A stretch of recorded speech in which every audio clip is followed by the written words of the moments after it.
You have a flexible spending account. Your employer set it up. You enrolled during open enrollment.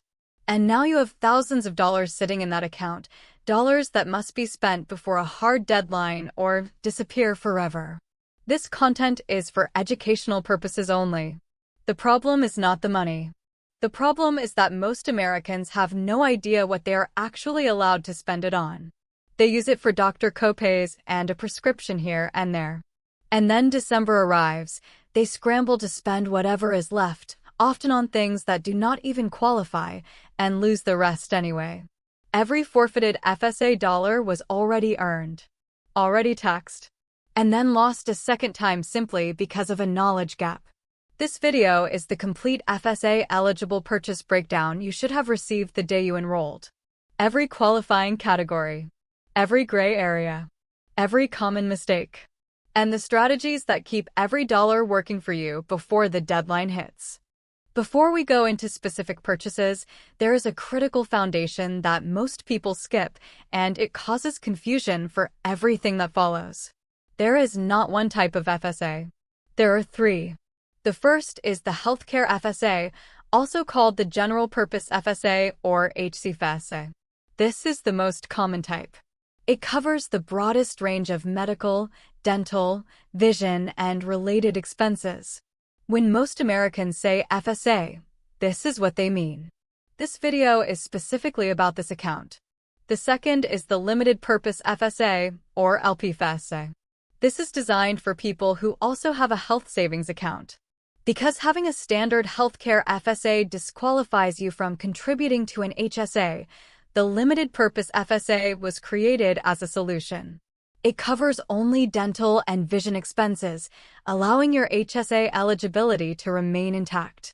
The third is the Dependent Care FSA or DCFSA. This covers childcare and dependent care expenses.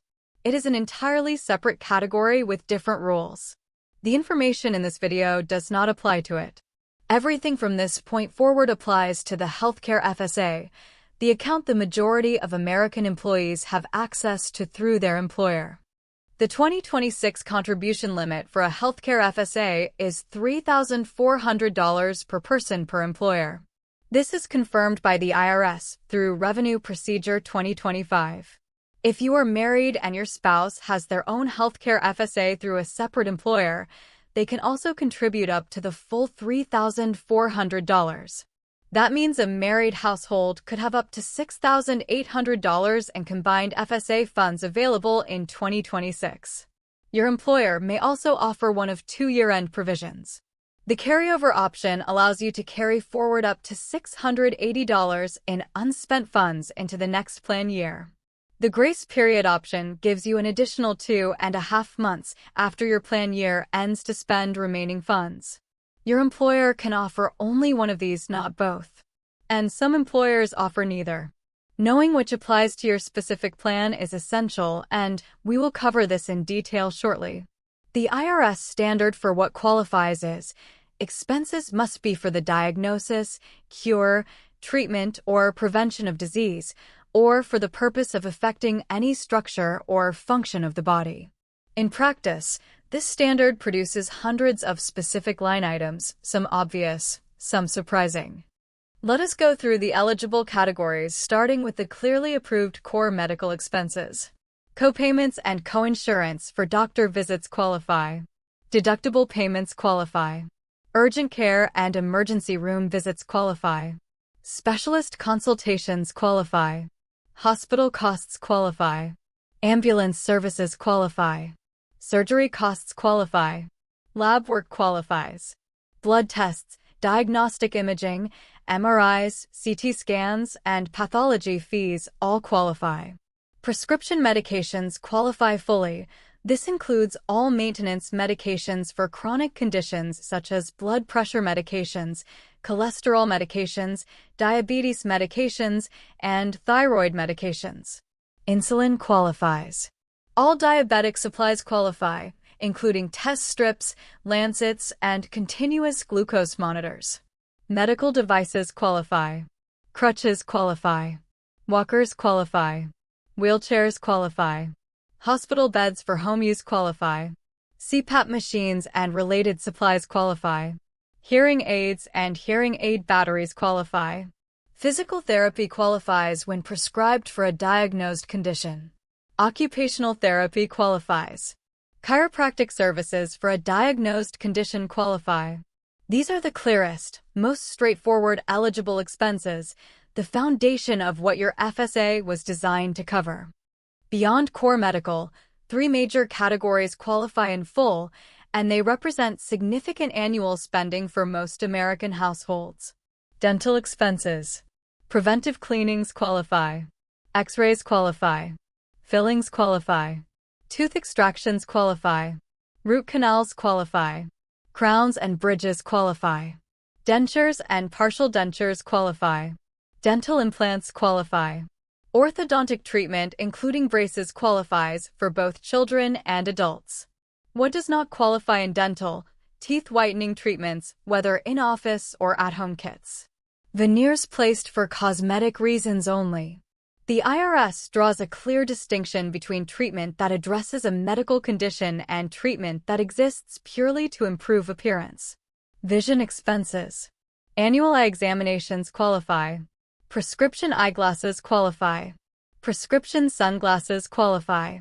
Contact lenses and contact lens solution qualify. Laser corrective surgery, including LASIK and PRK, qualify. What does not qualify? Non-prescription reading glasses, standard non-prescription sunglasses, and cosmetic colored contact lenses with no corrective function. Mental health expenses.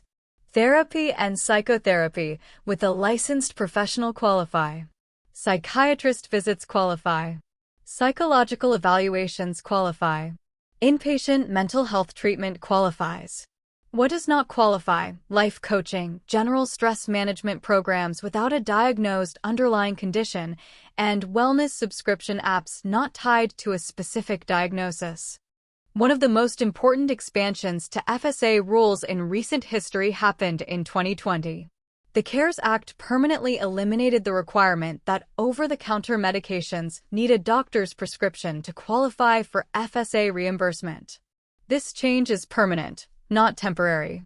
This means pain relievers including acetaminophen and ibuprofen qualify. Allergy and sinus medications qualify. Cold and flu treatments qualify. Antacids and digestive aids qualify. Antidiarrheal medications qualify. Sleep aids qualify. Antibiotic ointments qualify. Antifungal treatments qualify. Menstrual care products have been FSA eligible since the same CARES Act expansion in 2020. Tampons, pads, menstrual cups, and period underwear all qualify. Beyond medications, a broad range of everyday health items qualify without requiring any prescription or special documentation. Sunscreen with an SPF of 15 or higher qualifies. First aid kits and supplies qualify. Bandages, gauze, antiseptic wipes, hydrogen peroxide. Thermometers qualify. Blood pressure monitors qualify. Pulse oximeters qualify. Glucose meters qualify. Heating pads and cold packs qualify. Pregnancy and ovulation tests qualify. Nicotine replacement therapy products including patches, gum, and lozenges qualify. Condoms and contraceptives qualify. This category represents hundreds of dollars in annual household health spending that most FSA holders are paying for out of pocket, unnecessarily. Now let us address the gray area, the category that creates the most confusion and results in the most forfeited money. Some expenses are not automatically eligible, but they can become eligible with a letter of medical necessity, commonly called an LMN. This is a written document from a licensed healthcare provider explaining that a specific item or service is medically necessary for the treatment of a diagnosed condition. Weight loss programs and gym memberships do not qualify automatically. However, if your physician prescribes a weight loss program or structured exercise as treatment for obesity, hypertension, or another diagnosed condition, an LMN can make those expenses FSA eligible. Special dietary foods do not qualify automatically. If you have celiac disease and require gluten-free food, the incremental cost above standard food prices may qualify with an LMN documenting the diagnosis. Massage therapy does not qualify automatically. When prescribed by a physician for muscle injury, nerve damage, or chronic pain, an LMN can make it eligible. Ergonomic equipment, standing desks, specialized chairs, does not qualify automatically. With an LMN documenting a specific medical condition requiring ergonomic support, some plans allow reimbursement. Air purifiers do not qualify automatically. With an LMN documenting a diagnosed respiratory condition such as asthma, some plans allow it. The critical point: your plan administrator has final approval authority, not just the IRS standard. Always confirm with your plan administrator before incurring the expense. Now let us be equally clear about what definitively does not qualify, because submitting ineligible expenses creates compliance problems that can result in the expense being disallowed and potential tax consequences. Cosmetic procedures do not qualify. Plastic surgery, Botox, lip fillers, facelifts, liposuction, purely aesthetic treatments are not eligible under any circumstances. The narrow exception is reconstructive surgery following an accident or illness with documented medical need. Teeth whitening does not qualify. Cosmetic veneers do not qualify. Hair removal treatments do not qualify. Hair transplants do not qualify. Non-prescription supplements do not qualify. Vitamins, minerals, herbal supplements, and general wellness products are not FSA eligible, even if your doctor recommends them for general health maintenance. Insurance premiums are never eligible for FSA reimbursement. This is a firm IRS rule with no exceptions for healthcare FSA accounts. Gym memberships and fitness equipment do not qualify without a letter of medical necessity tied to a specific diagnosis. Baby formula and diapers are not eligible. These are classified as general childcare expenses, not medical expenses. Note: baby sunscreen with SPF 15 and above does qualify. Toothpaste, shampoo, and general hygiene products do not qualify.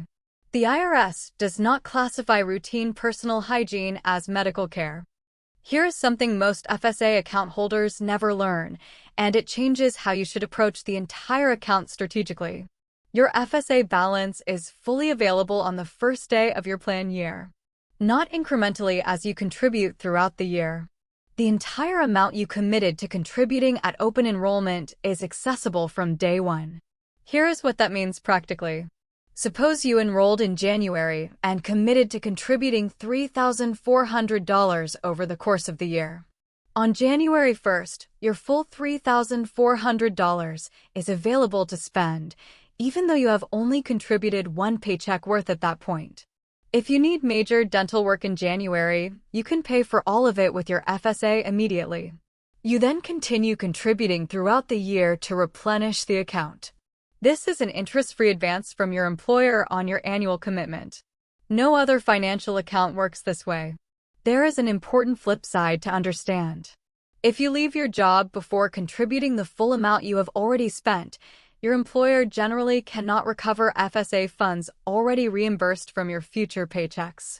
This structural feature has a strategic implication we will cover shortly when we discuss job changes. Use this day one availability intentionally. Schedule expensive but necessary procedures, dental work, LASIK, physical therapy, early in the plan year when your full balance is already accessible.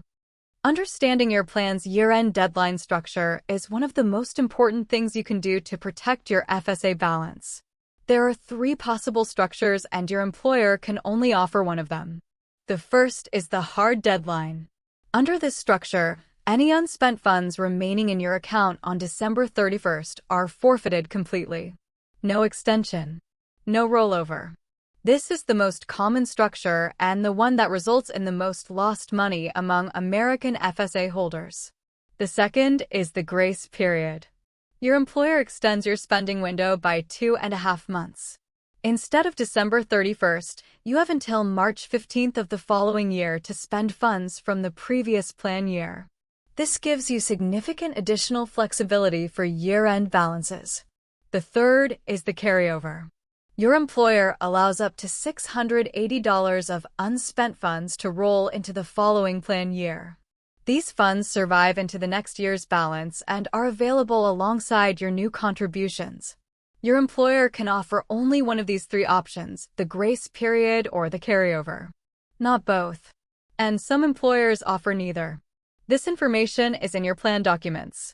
If you have not verified which structure your plan uses, contact your HR department or FSA plan administrator today.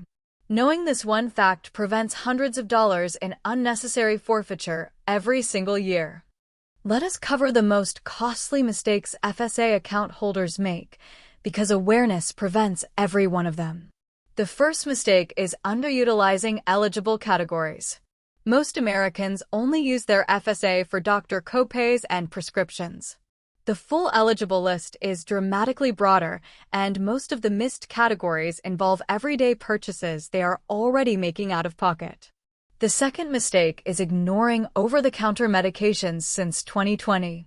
The CARES Act expansion permanently eliminated the prescription requirement for OTC medications. Millions of Americans are still paying out of pocket for items their FSA could cover. The third mistake is overfunding without knowing the plan's deadline structure. Contributing the maximum without confirming whether your plan has a hard cutoff, grace period, or carryover can result in significant forfeiture at year-end. The fourth mistake is submitting ineligible expenses. Using your FSA debit card for non-qualifying items, even accidentally, creates substantiation requirements and potential compliance issues with your plan administrator. The fifth mistake is waiting until December to start spending.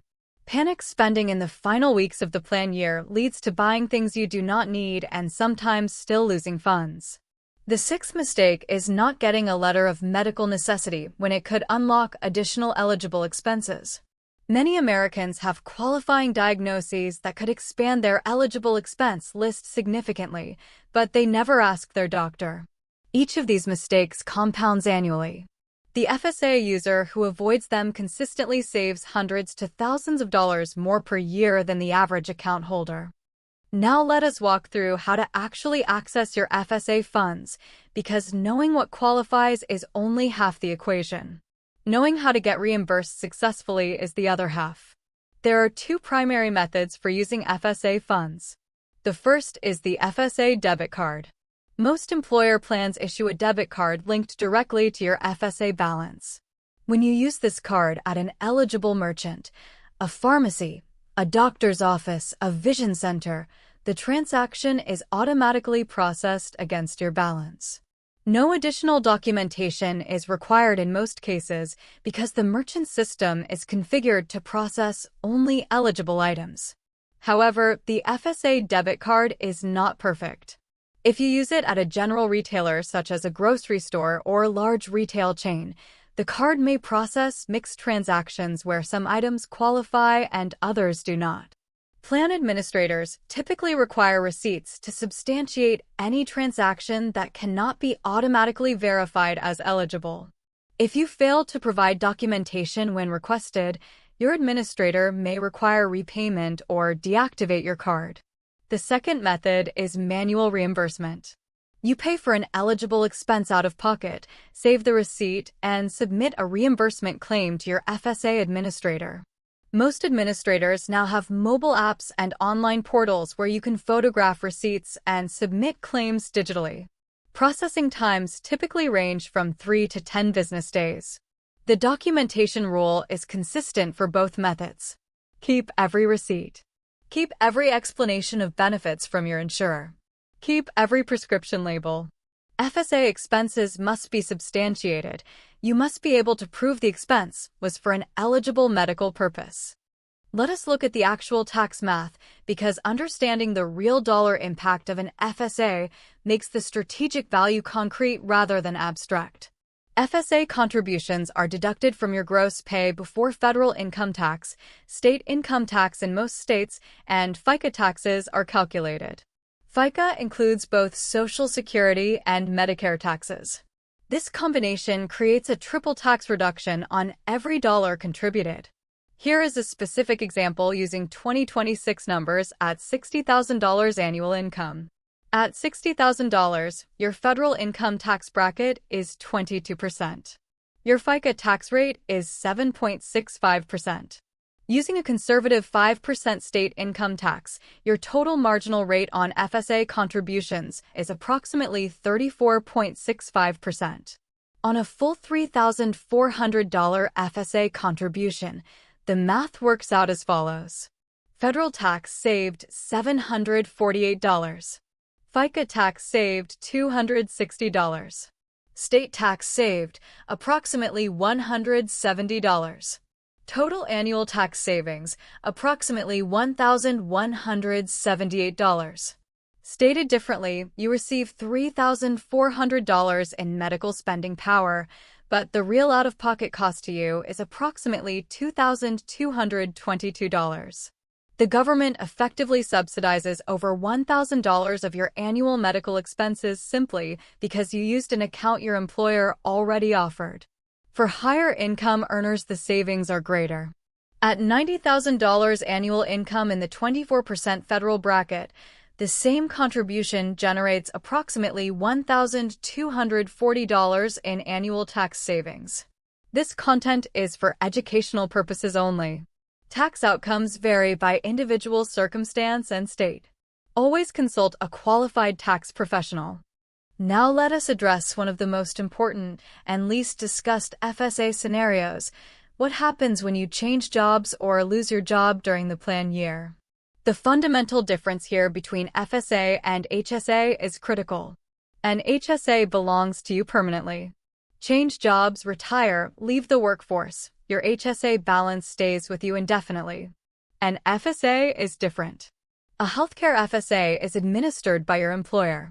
When your employment ends, whether through resignation, layoff, or termination, your FSA access typically ends on your last day of employment or at the end of that month, depending on your specific plan rules.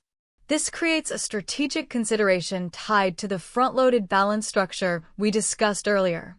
Your full annual balance was available on January 1st. If you spent $2,000 of it by March, but have only contributed $800 in payroll deductions, your employer generally cannot recover the difference. This is a structural advantage for employees who anticipate a job change. Spending the FSA balance early in the year before a planned transition is a legitimate and legal strategy. The reverse situation is more costly. If you have a positive unspent balance when your employment ends, those funds are generally forfeited unless you elect COBRA continuation coverage. COBRA allows you to continue employer benefit plans, including your FSA, after employment ends. However, COBRA requires paying both the employee and employer portions of plan administration costs, which can be significant. Whether electing COBRA solely to preserve an FSA balance makes financial sense depends entirely on how much remains versus the COBRA cost. The practical guidance is direct. If you anticipate leaving your job, spend your FSA balance before your last day. Stock up on eligible over-the-counter medications. Schedule dental or vision appointments. Do not leave money in the account when you walk out the door. Earlier, we covered expenses that require a letter of medical necessity. Now let us walk through exactly how to obtain one, because this document can meaningfully expand your eligible expense list if your medical situation warrants it. A letter of medical necessity is a written statement from a licensed healthcare provider. It must explain that a specific item or service is medically necessary for the treatment or management of a diagnosed medical condition. It must be on the provider's letterhead, signed by the provider, and include specific information that FSA administrators require. The letter needs to include 4 elements. First, the patient's name and date of birth. Second, the specific diagnosed medical condition, using the ICD diagnostic code where possible. Third, the specific item or service being prescribed, described in enough detail for the administrator to verify the request. Fourth, the medical necessity explanation, a clear statement of why this specific item is required for treating the condition and why standard alternatives are insufficient. When approaching your doctor, be direct. Explain that you have an FSA and that your plan administrator requires documentation for reimbursement of this specific expense. Most physicians are familiar with letters of medical necessity and will accommodate reasonable requests when a genuine medical need exists.